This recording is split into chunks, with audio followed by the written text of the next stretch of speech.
We are in the underground crypt down below one of the churches in the center of Rome, Santa Maria in Via Lata. And this underground crypt is thought to be one of the places where Peter first and then Paul and their collaborators, Mark and Luke, stayed when they came to Rome. This church is a little bit further away from the Jewish ghetto. Since Peter had been imprisoned in Jerusalem 3 times, he preached to the Jews, but he would have preferred to live in a little dwelling in the area of the Gentiles. So that's one of the reasonings why this place was considered to be St. Peter's first dwelling in Rome, and then also St. Paul when St. Paul arrived to Rome. And we see here, in fact, this bas-relief of the baroque era with St. Paul, the sword, St. Peter with the keys, St. Luke writing the Acts of the Apostles. This is the place where St. Luke would have written the Acts of the Apostles. It's the place where St. Paul wrote 3 or 4 of his letters.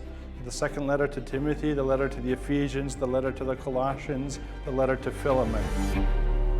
They were welcomed here by St. Marshall, who we can barely see in the background there.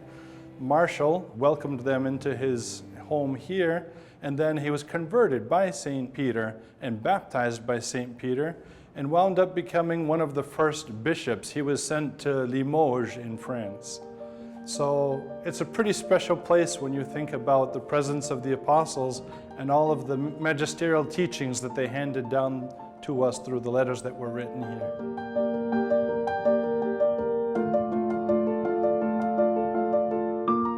Here we have a pillar, a Roman pillar, which was then reused for the memories of St. Paul being kept here under house arrest. When St. Paul arrived in Rome, he was kept under house arrest for 2 years. This pillar has an inscription reminding us of one of the letters that St. Paul wrote from here to Timothy, the second letter to Timothy.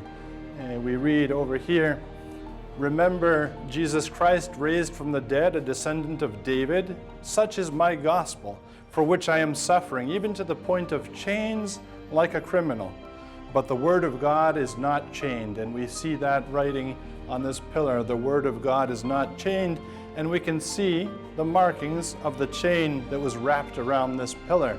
The chain that we see over here in this casing, reminding us of St. Paul's being under house arrest while he was here in Rome. There's also an ancient well here, fairly deep well.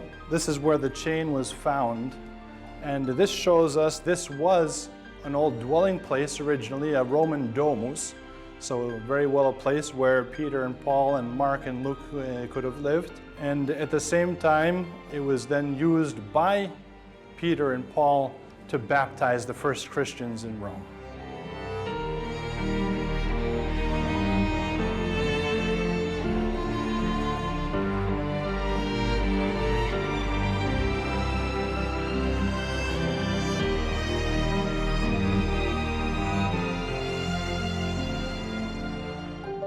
We are now in the upper church. This is a Baroque church that was built in place of the medieval church, so around the 17th century. At the very center of the church, we find this icon of Mary, 12th century icon, which, however, goes back to the tradition of St. Luke, who painted the first icons here in Rome, perhaps in this very dwelling. The title of this icon is Mary Advocata, she who intercedes for us. She has one of her hands raised in prayer. She is interceding for us at the throne of Jesus. We have among the paintings St. Paul, who is baptizing one of the first Christians in Rome, Santa Sabina. She lived over on the Aventine Hill, one of the first women of Rome who was converted by the apostles and baptized by them. Seeing this painting helps remind us that even though this church doesn't have a title of St. Peter or St. Paul, it's entitled to Mary, because of the icon that Luke painted. At the same time, the painting reminds us of the presence of the apostles here, of their preaching in Rome, of the impact that they left on the Roman people through their teaching and through their example.